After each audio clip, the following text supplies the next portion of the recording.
Alright, so here we have a Tier 10 game on, I believe it's Lakeville? Yeah, it's Lakeville. I'm playing my Centurion Action 10, Tier 10 British medium tank.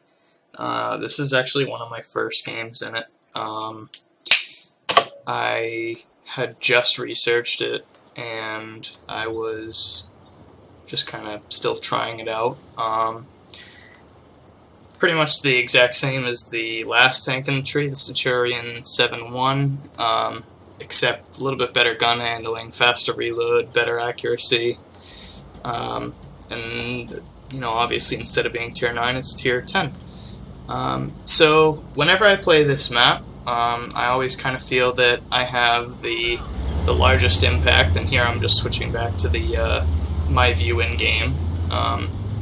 I find that in my medium tanks, especially medium tanks with decent gun depression, I have the most impact when I go to the valley on the west-hand side here. Usually with heavier tanks, you'll end up going down towards the city down here, but I find it much easier and much more useful if you've got a weak tank that isn't in a hold-down position, or rather a tank that is weak when it's not in a hold-down position. I find it much easier to go to a position like this and actually get hold down over the hill here. You can actually usually pick up some early damage at the beginning of the game. You can see I take a quick shot there at the beginning at the 1390, kind of snapshot in as the suspension kind of rolls back.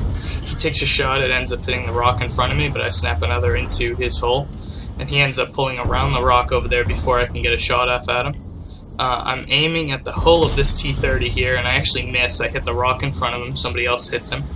I pull back behind cover, the Object 140 bounces a shot off my hull. I don't want this T-30 to keep taking shots at me, so I take another shot towards him, trying to get him out as fast as I can. You'll notice the Kronwagen Tier 10 Swedish heavy tank tells me to fall back, and he lets me know that he's reloading, so I tell him in the chat affirmative, so I fall back, wait for him to finish reloading. And then once I see him kind of start moving forward a little bit, I get a little greedy, poke my head forward. Now you can see he's taking shots at the T-30 as well. I pumped a shot into his hull. He's bouncing shots off of the T-30's turret. Very strong turret on that tank. But then, that's exactly what I was worried about. The T-30 ends up shooting into my turret, ends up going right through it. He takes out my loader, so I use the first aid kit to get him back in. I tried taking a shot at the 1390, but I ended up shooting the hull directly in front of the hill, directly in front of me. There we go. I pull forward again. I actually bounced two shots there, one from the Object 140 and one from the 1390. And then the Gorilla 15, who I'm terrified of, I had no idea he was back there. He bounces a shell off of me, and had he hit me, he would have basically taken out 3/4 of whatever health I had left, which would not have been good. So I see the Kronwagen pushing forward here, and I don't want to just leave him to go alone. So I pull forward with him, I put a shot into the 140, he ends up finishing him off. I try to get into cover from this E50, because I don't want him pumping shots into me.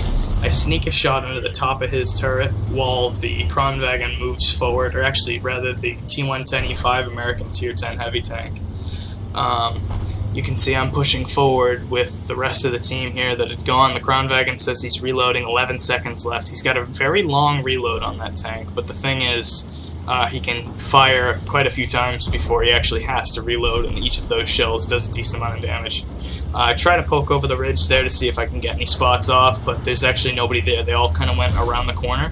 Kronwagen pumps a shot there into the batch at 155-58. And I fire on the move at the E50, but he actually ends up dying before I get a shell into him. You can see I'm trying to go for the lower glacis of the STRV. I actually end up going right beneath him. Or I guess the announcer said I bounced, so apparently I hit him, but I didn't quite go through him. And then I'm aiming for his cupola on top. Extremely tiny target. The difficult thing with these tanks is as long as they're in that siege mode, they're extremely well angled, and it's very hard to get penetration into them. Even though this is a very good gun, and it's very high penetration, it's still very tough to get into. But you can see there he kind of exposes too much of his side armor, and I end up sneaking a shot in.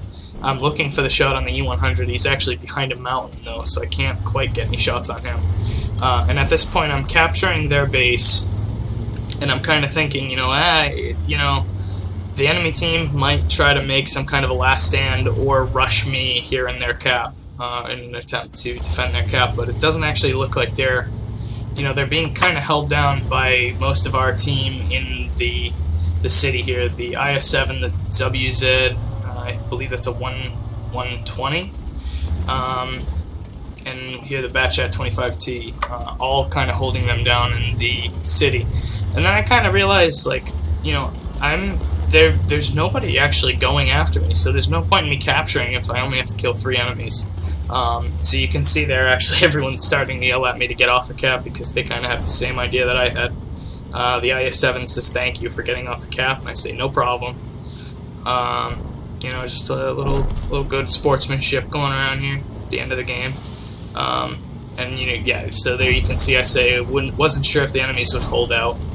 I wasn't actually sure if they'd be trying to push towards the cap or not, so I figured rather than rush out into the open and get killed, I figured it'd be better to cap. So I take a shot on the move there at the IS-7, then I pull up along the E100, pump a shot into the side of his turret, and then he gets finished off, and that's the end of that match.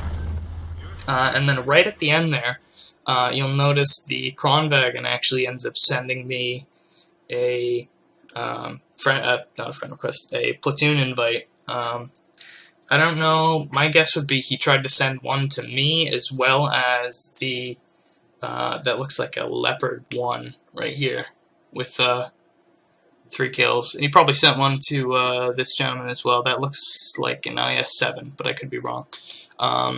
Because if you're in a platoon and the platoon as a whole gets a decent amount of kills, you get more credits in the end. So, he himself had 3. The guy up above him, the IS-7, had 2, and this Leopard had 3, or at least I believe that's a Leopard. I could be wrong. But yeah, so he tried to, oh, no, never mind, there we go, it's a WZ-120. So that was the tank that was down here in the city earlier. But yeah, so all in all, fairly good game, very supportive role. In a tier 10 medium tank, exactly what you need to be doing. You got to be prioritizing the tier 10 tanks. Obviously, if you come across any, I actually didn't end up coming across all that many, except for at the very end there, when I pumped a shot into the IS-7 and the E100. Every other tank that I hit that game, I believe, was tier 9 or lower, other than those 2. I could have pumped a shot into the Gorilla 15 back when we were in the valley here, but I had not quite reloaded, and he ended up pulling away back around the corner. So I was over here. He ended up pulling down around the corner here, trying to get shots into either people in the city or people coming down the central road here. But yeah, all in all, a pretty good game here on Lakeville, and a supportive role in a tier 10 medium.